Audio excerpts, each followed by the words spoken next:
Monsieur le Président, Mesdames, Messieurs les ministres, Madame, Messieurs les présidents de groupe, Mesdames, Messieurs les députés. Monsieur le Président, vous l'avez dit, ainsi que chacun des orateurs, avec force et sobriété, en 3 jours, oui, en 3 jours, 17 vies ont été emportées par la barbarie. Les terroristes ont tué, assassiné des journalistes, des policiers, des Français juifs, des salariés. Les terroristes ont tué des personnes connues ou anonymes, dans leur diversité d'origine, d'opinion et de croyances. Et c'est toute la communauté nationale que l'on a touchée. Oui, c'est la France que l'on a touchée au cœur. Ces 17 vies étaient autant de visages de la France et autant de symboles, de la liberté d'expression, de la vitalité de notre démocratie, de l'ordre républicain, de nos institutions, de la tolérance, de la laïcité. Les soutiens, la solidarité venus du monde entier, de la presse partout, des citoyens qui ont manifesté dans de nombreuses capitales, des chefs d'État et de gouvernement, tous ces soutiens ne s'y sont pas trompés. C'est bien l'esprit de la France, sa lumière, son message universel que l'on a voulu abattre. Mais la France est debout. Elle est là. Elle est toujours présente. À la suite des obsèques de ce matin, à Jérusalem, de la cérémonie éprouvante, belle, patriotique, à la préfecture de police de Paris, en présence du chef de l'État, à quelques heures ou 2 jours d'obsèques pour chacune des victimes, dans l'intimité familiale, je veux, comme chacun d'entre vous, rendre à nouveau l'hommage de la nation à toutes les victimes. Et la Marseillaise tout à l'heure, qui a éclaté dans cet hémicycle, était aussi une magnifique réponse, un magnifique message aux blessés, aux familles qui sont dans une peine immense, inconsolable, à leurs proches, à leurs collègues, à leurs confrères. Je veux dire à mon tour, une nouvelle fois, notre compassion et notre soutien. Le président de la République l'a dit ce matin avec des mots forts, personnels. La France se tient et se tiendra à leur côté. Dans l'épreuve, vous l'avez rappelé, notre peuple s'est rassemblé dès mercredi.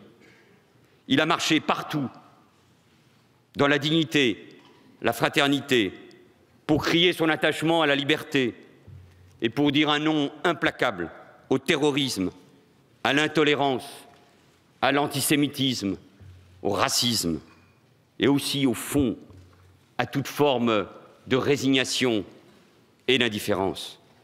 Ces rassemblements, vous le soulignez, Monsieur le Président de l'Assemblée, sont la plus belle des réponses.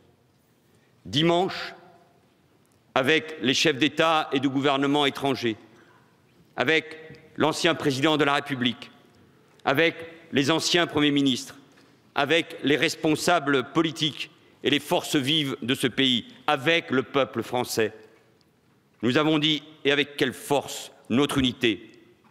Et Paris était la capitale universelle de la liberté et de la tolérance. Le peuple français, une fois encore, a été à la hauteur de son histoire. Mais c'est aussi pour nous tous sur ces bancs, vous l'avez dit, un message de très grande responsabilité. Être à la hauteur de la situation est une exigence immense. Nous devons aux Français d'être vigilants quant aux mots que nous employons et à l'image que nous donnons.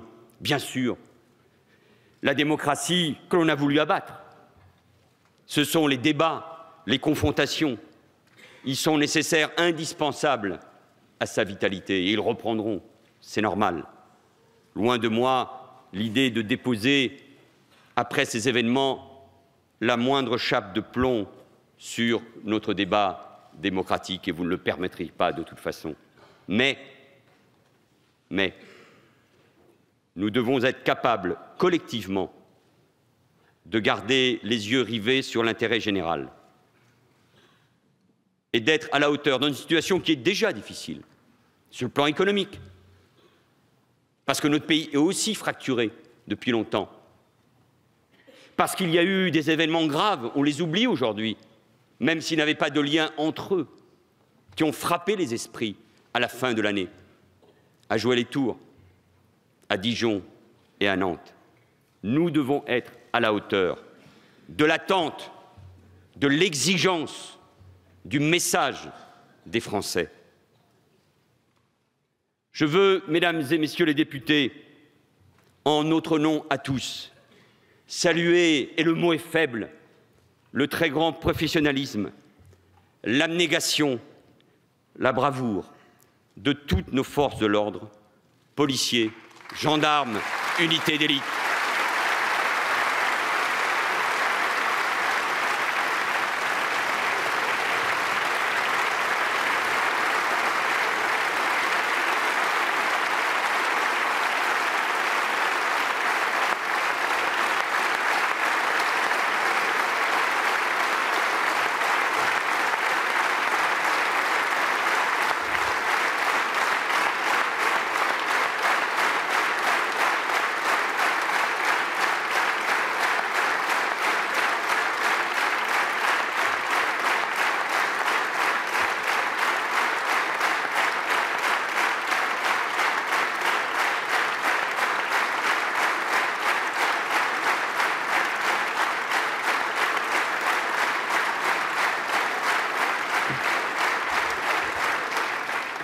En 3 jours, les forces de sécurité, souvent au péril de leur vie, ont mené un travail remarquable d'investigation sous l'autorité du parquet antiterroriste, traquant les individus recherchés, travaillant sur les filières, interrogeant les entourages, afin de mettre hors d'état de nuire le plus vite possible ces 3 terroristes. Monsieur le ministre de l'Intérieur, cher Bernard Cazeneuve, je veux vous remercier aussi.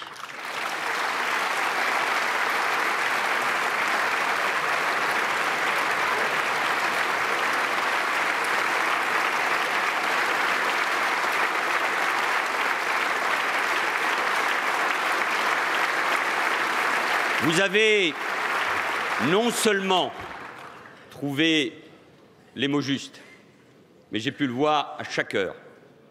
Vous étiez concentrés sur cet objectif. Autour du Président de la République, avec vous aussi, Madame la Garde des Sceaux, nous avons été pleinement mobilisés pour faire face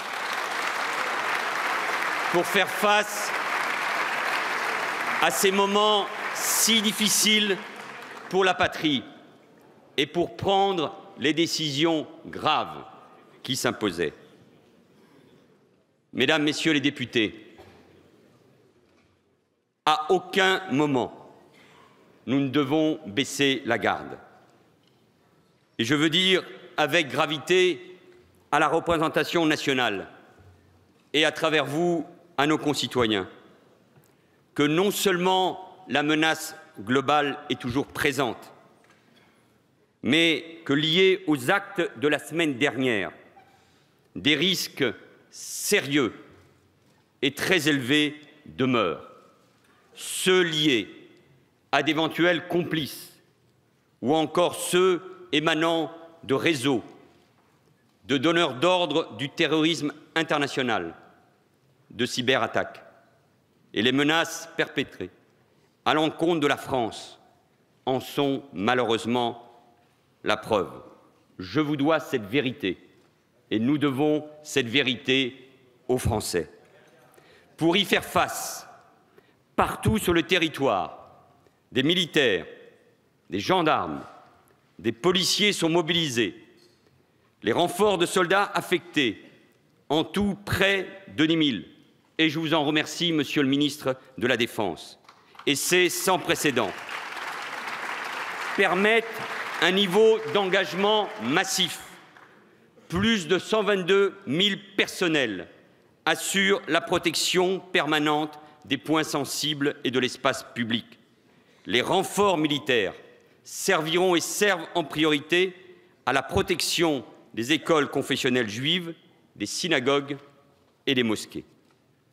Madame, Messieurs les présidents, après le temps de l'émotion et du recueillement, il n'est pas fini.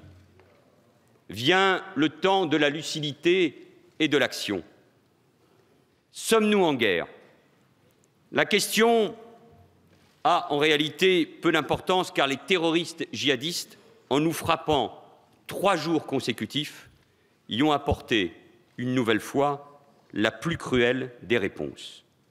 Il faut toujours dire les choses clairement. Oui, la France est en guerre contre le terrorisme, le djihadisme et l'islamisme radical.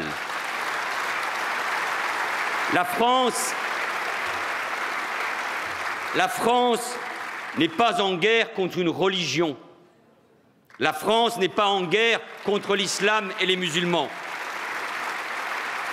La France protégera, et le président de la République l'a également rappelé ce matin, la France protégera, comme elle l'a toujours fait, tous ses concitoyens, ceux qui croient comme ceux qui ne croient pas. Avec détermination, avec sang-froid, la République va apporter la plus forte des réponses au terrorisme, la fermeté implacable dans le respect de ce que nous sommes, un État de droit. Le gouvernement vient devant vous avec la volonté d'écouter et d'examiner toutes les réponses possibles, techniques, réglementaires, législatives, budgétaires, Monsieur le Président Jacob, à une situation exceptionnelle, doivent répondre des mesures exceptionnelles. Mais je le dis aussi avec la même force, jamais des mesures d'exception qui dérogeraient aux principes du droit et des valeurs. La meilleure des réponses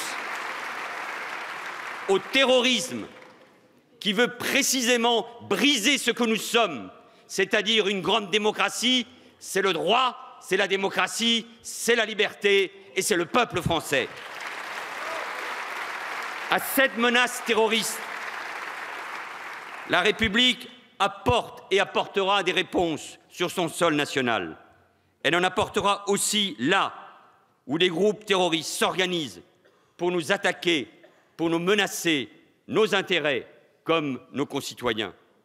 C'est pour cela que le président de la République a décidé d'engager nos forces au Mali un 11 janvier, le 11 janvier 2013, jour où d'ailleurs tombait notre premier soldat dans ce conflit, Damien Boiteux.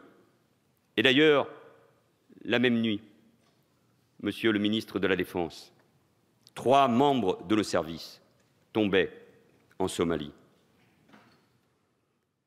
Le président de la République a décidé cet engagement pour venir en aide à un pays ami, le Mali, menacé de désintégration par des groupes terroristes, le Mali, pays musulman.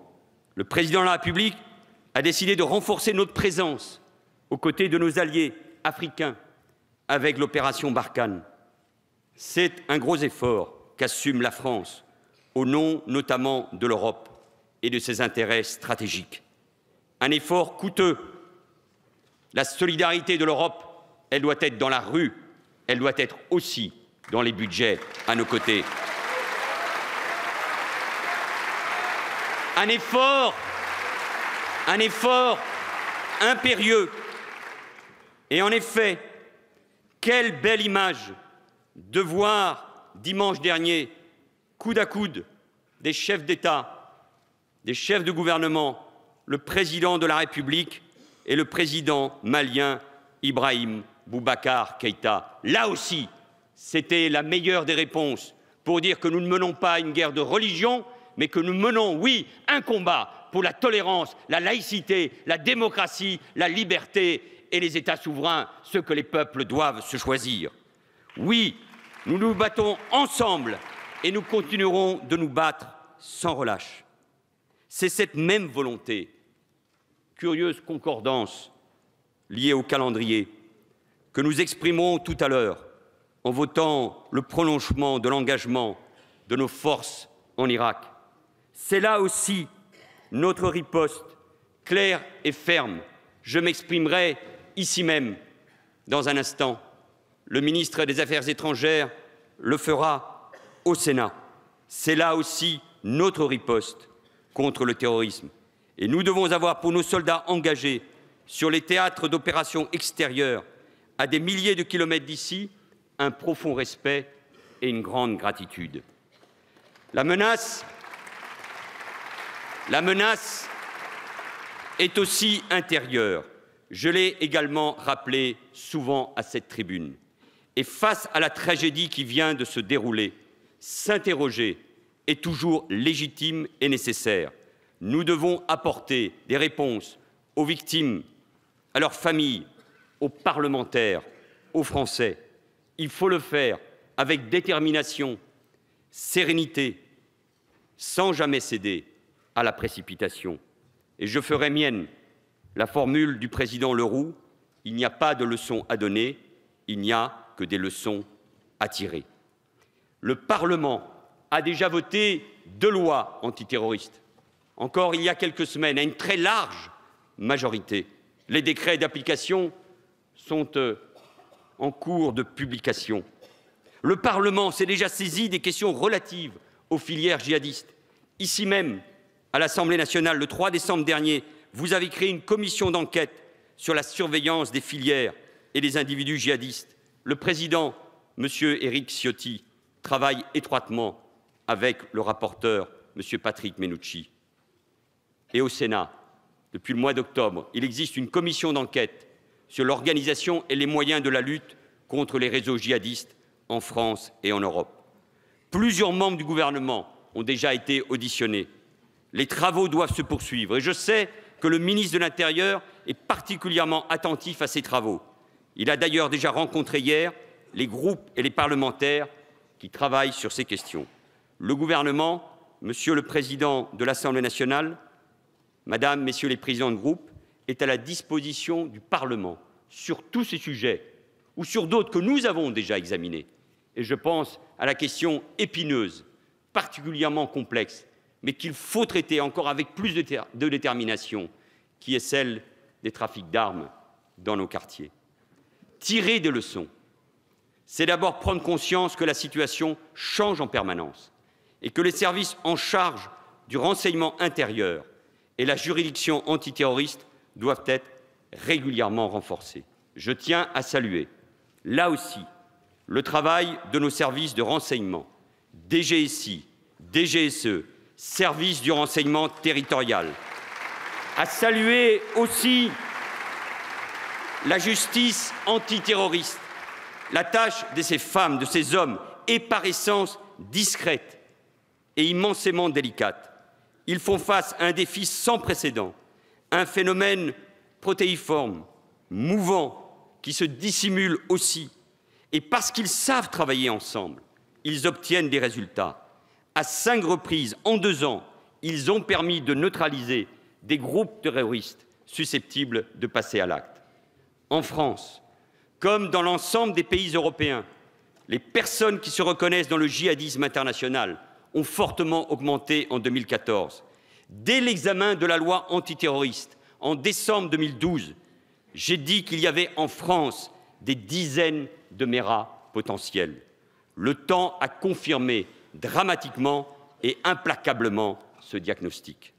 Sans renforcement très significatif des moyens humains et matériels, Les services de renseignement intérieur pourraient se trouver débordés. On dépasse désormais 1250 individus pour les seules filières irako-syriennes, sans jamais négliger les autres théâtres d'opération, les autres menaces, celles des autres groupes terroristes au Sahel, au Yémen, dans la Corne de l'Afrique et dans la zone afghano-pakistanaise. Nous affecterons donc les moyens nécessaires pour tenir compte de cette nouvelle donne. En matière de sécurité, les moyens humains sont en effet essentiels. Nous l'avons mis en pratique depuis 2012. En 2013, sur la base des enseignements des tueries de Montauban et de Toulouse et des propositions formulées par la mission Urvoas-Verscher, une profonde réforme de nos services de renseignement a été accomplie avec la transformation de la Direction centrale du renseignement intérieur en Direction générale de la sécurité intérieure. La création de 432 emplois à la DGSI a été programmée. Ils doivent permettre de renforcer les compétences et de diversifier les recrutements. Informaticiens, analystes, chercheurs ou interprètes, 130 sont déjà pourvus. Nous avons aussi amélioré la coopération entre nos services intérieurs et extérieurs et également renforcé, même s'il faut encore faire davantage, nos échanges avec les services étrangers, à la suite de l'initiative que j'ai pu prendre il y a 2 ans avec les ministres européens et notamment avec la ministre belge, Joëlle Milquet, puisque son pays est également confronté à ces problèmes-là. Initiative que Bernard Cazeneuve a prolongée encore avec la Réunion, avec de nombreux ministres de l'Intérieur, place Beauvau. Mais il faut aller plus loin. Et j'ai demandé au ministre de l'Intérieur de m'adresser dans les 8 jours des propositions de renforcement. Elles devront notamment concerner Internet et les réseaux sociaux qui sont plus que jamais utilisés pour l'embraguinement, la mise en contact et l'acquisition de techniques permettant de passer à l'acte. Nous sommes aussi l'une des dernières démocraties occidentales à ne pas disposer d'un cadre légal cohérent pour l'action des services de renseignement, ce qui pose un double problème. Un travail important a été fourni par la mission d'information sur l'évaluation du cadre juridique des services de renseignement présidée par Jean-Jacques Urvoas en 2013. Un prochain projet de loi, quasiment prêt, visera à donner aux services tous les moyens juridiques pour accomplir leur mission, tout en respectant les grands principes républicains de protection des libertés publiques et individuelles. Ce texte de loi, qui sera sans aucun doute enrichi par vos travaux, doit être, c'est ma conviction, adopté le plus rapidement possible. Au cours de l'année, nous lancerons également la surveillance des déplacements aériens des personnes suspectes d'activités criminelles. C'est le système PNR. La plateforme de contrôle française sera opérationnelle dès septembre 2015. Il reste à mettre en place un dispositif similaire au niveau européen. J'appelle de manière solennelle, ici dans cette enceinte, le Parlement européen à prendre enfin toute la mesure de ces enjeux et de voter, comme nous lui demandons depuis 2 ans, avec l'ensemble des gouvernements, à adopter ce dispositif qui est indispensable. Nous ne pouvons plus perdre de temps. Mesdames et messieurs, les phénomènes de radicalisation sont présents sur l'ensemble du territoire. Il faut donc agir partout. Le plan d'action adopté en avril dernier a permis de renouveler l'approche administrative et préventive. La plateforme de signalement est particulièrement sollicitée par les familles et elle a permis d'éviter de nombreux départs. Les préfets, en lien avec les collectivités territoriales qui doivent être associées à ces démarches, mettent progressivement en place des dispositifs de suivi et de réinsertion des personnes radicalisées. Là encore, j'ai demandé au ministre de l'Intérieur, en lien avec d'autres membres du gouvernement concernés par ces sujets, de m'indiquer les moyens nécessaires pour amplifier ces actions. Les phénomènes de radicalisation se développent, nous le savons, vous l'avez dit, en prison. Ce n'est pas nouveau. L'administration pénitentiaire renforce d'ailleurs l'action de ses services de renseignement en lien étroit avec le ministère de l'Intérieur. Il faut là aussi accroître nos efforts. Dans nos prisons, des imams comme des aumôniers de tous les cultes interviennent, c'est normal. Mais il faut un cadre clair à cette intervention. Il nous faut aussi parvenir à une réelle professionnalisation. Enfin, avant la fin de l'année, sur la base de l'expérience menée depuis cet automne à la prison de Fresnes, la surveillance des détenus considérés comme radicalisés sera organisée dans des quartiers spécifiques créés au sein d'établissements pénitentiaires. Une formation de haut niveau sera dispensée aussi au service de la protection judiciaire de la jeunesse. Comprendre le parcours de radicalisation d'un jeune est toujours complexe. Nous savons la facilité avec laquelle certains jeunes délinquants de droit commun basculent dans des processus de radicalisation. Et le passage de la délinquance de droit commun à la radicalisation et au terrorisme est un phénomène que nous avons décrit à maintes reprises, ici, dans les travaux de l'Assemblée nationale.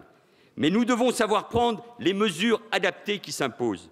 Il faut certes accompagner, aider, suivre de nombreux mineurs menacés par cette radicalisation. Il faut aussi prendre acte de la nécessité de créer au sein de la direction de la PJJ une unité de renseignement, à l'instar de ce qui est fait dans l'administration pénitentiaire. Pour tous ces axes de travail, mais aussi pour répondre aux besoins du parquet antiterroriste, j'ai demandé à la garde des Sceaux de me faire des propositions également dans les jours qui viennent. Mesdames et messieurs, la lutte contre le terrorisme demande une vigilance de chaque instant. Nous devons pouvoir connaître en permanence l'ensemble des terroristes condamnés, connaître leur lieu de vie, contrôler leur présence ou leur absence. J'ai demandé au ministre de l'Intérieur et de la Justice d'étudier les conditions juridiques de mise en place d'un nouveau fichier. Il obligera les personnes condamnées à des faits de terrorisme ou ayant intégré des groupes de combat terroristes à déclarer leur domicile et à se soumettre à des obligations de contrôle. De telles dispositions existent déjà pour d'autres formes de délinquance à risque élevé de récidive. Nous devons l'appliquer en matière d'engagement terroriste, toujours sous le contrôle strict du juge. Mesdames et messieurs, toutes ces propositions, et il y en aura d'autres, je n'en doute pas, et n'en doutez pas, avant leur mise en œuvre et application, feront l'objet d'une consultation ou d'une présentation au Parlement, au-delà bien sûr des textes législatifs. Mesdames et messieurs les députés, les épreuves tragiques que nous venons de traverser nous marquent notre pays et marquent notre conscience et nos consciences. Mais nous devons être capables de poser rapidement, à chaque fois, un diagnostic lucide, aussi sur l'état de notre société, sur ces urgences. Ce sont des débats que nous aurons l'occasion évidemment de mener. Je veux en dire, en m'excusant de prendre plus de temps que nécessaire à ce qui était prévu. Le premier sujet qu'il faut aborder, clairement, c'est la lutte contre l'antisémitisme. L'histoire nous l'a montré, le réveil de l'antisémitisme, c'est le symptôme d'une crise de la démocratie, d'une crise de la République. C'est pour cela qu'il faut y répondre avec force. Après Ilan Halimi en 2006, après les crimes de Toulouse, les actes antisémites connaissent en France une progression insupportable. Il y a les paroles, les insultes, les gestes, les attaques ignobles, comme à Créteil, il y a quelques semaines, qui, je l'ai rappelé ici dans cet hémicycle, n'ont pas soulevé l'indignation qui était attendue par nos compatriotes juifs dans le pays. Il y a cette inquiétude immense, cette peur que nous avons les uns et les autres sentie, palpée, samedi, dans la foule, devant cet hyper-cachère porte de Vincennes ou à la synagogue de la Victoire, dimanche soir. Comment accepter qu'en France, terre d'émancipation des Juifs il y a 2 siècles, mais qui fut aussi, il y a 70 ans, l'une des terres de son martyre, comment peut-on accepter que l'on puisse entendre dans nos rues crier « mort aux Juifs » ? Comment peut-on accepter les actes que je viens de rappeler ? Comment peut-on accepter que des Français soient assassinés parce qu'ils sont juifs? Comment peut-on accepter que des compatriotes ou qu'un citoyen tunisien que son père avait envoyé en France pour qu'il soit protégé, alors qu'il va acheter son pain pour le Shabbat, meure parce qu'il est juif? Ce n'est pas acceptable. Et à la communauté nationale, qui peut-être n'a pas suffisamment réagi, à nos compatriotes français juifs, je leur dis que cette fois-ci, nous ne pouvons pas l'accepter, que nous devons là aussi nous rebeller. Et en posant le vrai diagnostic, il y a un antisémitisme que l'on dit historique, remontant du fond des siècles, mais il y a surtout ce nouvel antisémitisme qui est né dans nos quartiers sur fond d'Internet, de paraboles, de misère, sur fond des détestations de l'État d'Israël et qui prône la haine du juif et de tous les juifs. Il faut le dire, il faut poser les mots pour combattre cet antisémitisme inacceptable. Et comme j'ai eu l'occasion de le dire, comme la ministre Ségolène Royal l'a dit ce matin à Jérusalem, comme Claude Lanzmann l'a écrit dans une magnifique tribune dans Le Monde, oui, disons-le, à la face du monde, sans les Juifs de France, la France ne serait plus la France. Et ce message, c'est à nous tous de le clamer haut et fort. Nous ne l'avons pas dit, nous ne sommes pas assez indignés.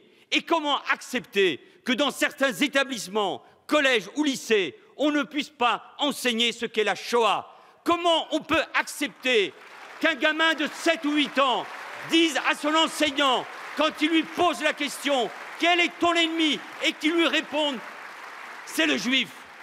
Quand on s'attaque aux juifs de France, on s'attaque à la France et on s'attaque à la conscience universelle. Ne l'oublions jamais. Et quelle terrible coïncidence, quel affront que de voir un récidiviste de la haine tenir son spectacle dans des salles bondées au moment même où samedi soir, la nation, porte de Vincennes, se recueillait. Ne laissons jamais passer ces faits et que la justice soit implacable à l'égard de ces prédicateurs de la haine. Je le dis avec force, ici, à la tribune de l'Assemblée nationale. Et allons jusqu'au bout du débat. Allons jusqu'au bout du débat, mesdames et messieurs les députés. Quand quelqu'un s'interroge, un jeune, un citoyen ou un jeune, et qu'il vient me dire à moi ou à la ministre de l'Éducation nationale, mais je ne comprends pas, cet humoriste, lui, vous voulez le faire taire, et les journalistes de Charlie Hebdo, vous les montez au pinacle. Mais il y a une différence fondamentale, et c'est cette bataille que nous devons gagner, celle de la pédagogie auprès de notre jeunesse. Il y a une différence fondamentale entre la liberté et l'impertinence. Le blasphème n'est pas dans notre droit, il ne le sera jamais. Il y a une différence fondamentale entre cette liberté et l'antisémitisme, le racisme, l'apologie du terrorisme, le négationnisme, qui sont des délits, qui sont des crimes, et que la justice devra sans doute punir avec encore plus de sévérité. L'autre urgence, c'est de protéger nos compatriotes musulmans. Ils sont eux aussi inquiets. Des actes anti-musulmans, inadmissibles, intolérables, se sont à nouveau produits ces derniers jours. Là aussi, s'attaquer à une mosquée, à une église, à un lieu de culte, profaner un cimetière, c'est une offense à nos valeurs.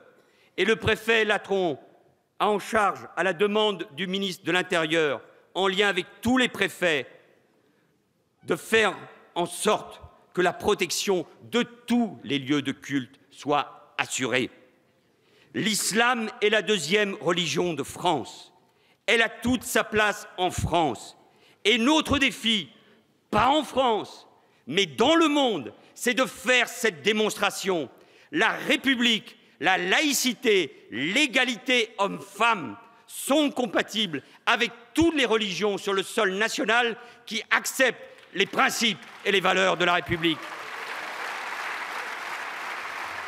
Mais cette République doit faire preuve de la plus grande fermeté, de la plus grande intransigeance face à ceux qui tentent, au nom de l'islam, d'imposer une chape de plomb sur des quartiers, de faire régner leur ordre sur fond de trafic et sur fond de radicalisme religieux, un ordre dans lequel l'homme domine la femme et où la foi, oui, Madame la Présidente Pompili, vous avez eu raison de le rappeler, l'emporterait sur la raison. J'avais, ici devant cette Assemblée, il y a quelques mois, évoqué les insuffisances et les échecs de 30 ans de politique d'intégration. Mais en effet, quand de vrais ghettos urbains se forment, où l'on n'est plus qu'entre soi, où l'on ne prône que le repli, que la mise en congé de la société, où l'État n'est plus présent, comment aller vers la République, saisir cette main fraternelle qu'elle tend?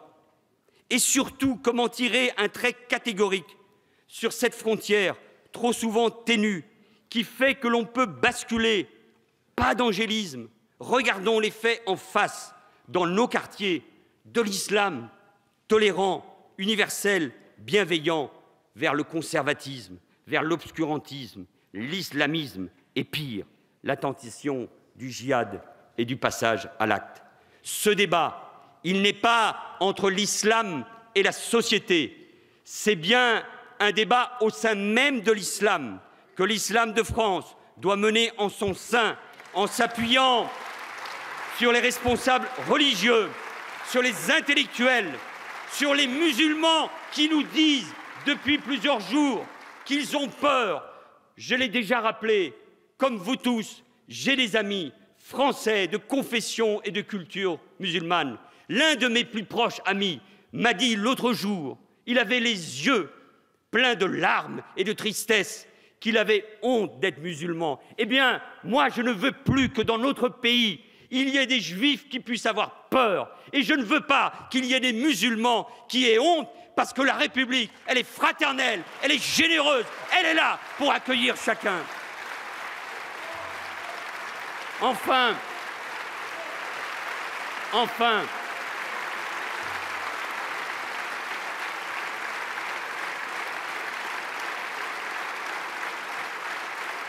la réponse aux urgences de notre société doit être forte, sans hésitation. La République et ses valeurs. Et ce sont mes derniers mots. Et en premier lieu, la laïcité, qui est gage d'unité et de tolérance. La laïcité, elle s'apprend bien sûr à l'école, qui en est un des bastions. C'est là, peu importe les croyances, les origines, que tous les enfants de la République ont accès à l'éducation, au savoir, à la connaissance. J'étais ce matin avec la ministre de l'Éducation nationale, Najat Vallaud-Belkacem, devant les recteurs de France. Et je leur ai adressé un message de mobilisation totale, un message d'exigence, un message qui doit être répercuté à tous les niveaux de l'éducation nationale, autour du seul enjeu qui importe, la laïcité, la laïcité, la laïcité, parce que c'est le cœur de la République et donc de l'école.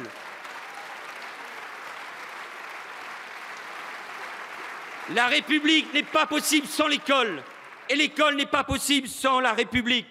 Et on a laissé passer trop de choses, je le disais il y a un instant, dans l'école. La laïcité, oui la laïcité, la possibilité de croire ou de ne pas croire, l'éducation a des valeurs fondamentales, doit plus que jamais, c'est aussi cette réponse, être le combat de la France face à l'attaque que nous avons connue. Et arborons fièrement ce principe, puisqu'on nous attaque à cause de la laïcité, à cause des lois que nous avons votées ici, interdisant les signes religieux à l'école, prohibant le voile intégral, revendiquons-les, parce que c'est ça qui doit nous aider à être encore davantage plus forts.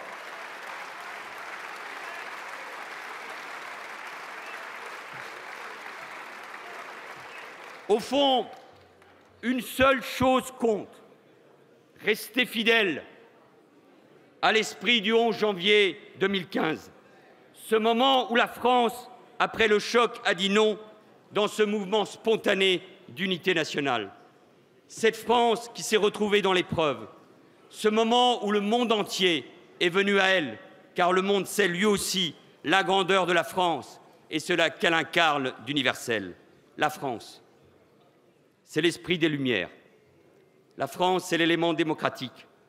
La France, c'est la République chevillée au corps. La France, c'est une liberté farouche. La France, c'est la conquête de l'égalité. La France, c'est une soif de fraternité. Et la France, c'est aussi ce mélange si singulier de dignité, d'insolence et d'élégance. Rester fidèle à l'esprit du 11 janvier 2015, c'est donc être habité par ces valeurs. Rester fidèle à l'esprit du 11 janvier 2015, c'est apporter les réponses aux questions que se posent les Français. Rester fidèle à l'esprit du 11 janvier 2015, c'est comprendre que le monde a changé, qu'il y aura un avant et un après, et au nom même de nos valeurs, apporter la riposte avec toute la détermination nécessaire. Fermeté, unité sont les termes qui ont été encore utilisés par le Président de la République ce matin. Nous allons donc entretenir, je l'espère, comme un feu ardent, cet état d'esprit et nous appuyer sur la force de son message d'unité. Et en revendiquant fièrement ce que nous sommes. En le faisant, en nous rappelant sans cesse de nos héros, ceux qui sont tombés, ces 17, la semaine dernière. En nous souvenant toujours de ces héros que sont les forces de l'ordre. Avec beaucoup d'émotion, nous l'avons encore ressenti ce matin. Vous étiez nombreux sur tous les bancs, dans la cour de la préfecture de police de Paris. C'est ça aussi la France. Il y avait 3 couleurs à un moment qui me sont venues à l'esprit. 3 couleurs de ces 3 policiers, ces 2 policiers nationaux et cette policière municipale. Ils représentaient la diversité des parcours et des origines. 3 couleurs différentes, 3 parcours, mais 3 Français, 3 serviteurs de l'État. Et devant les cercueils, aux côtés de leur famille, il n'y avait que 3 couleurs, celle du drapeau national. C'est au fond ça le plus beau message. Je vous avais dit ici, au mois d'avril, ma fierté, comme chacun d'entre vous, d'être Français. Il y a quelque chose qui nous a tous renforcés, après ces événements et après les marches de cette fin de semaine. Je crois que nous le sentons tous. C'est plus que jamais la fierté d'être Français. Ne l'oublions jamais.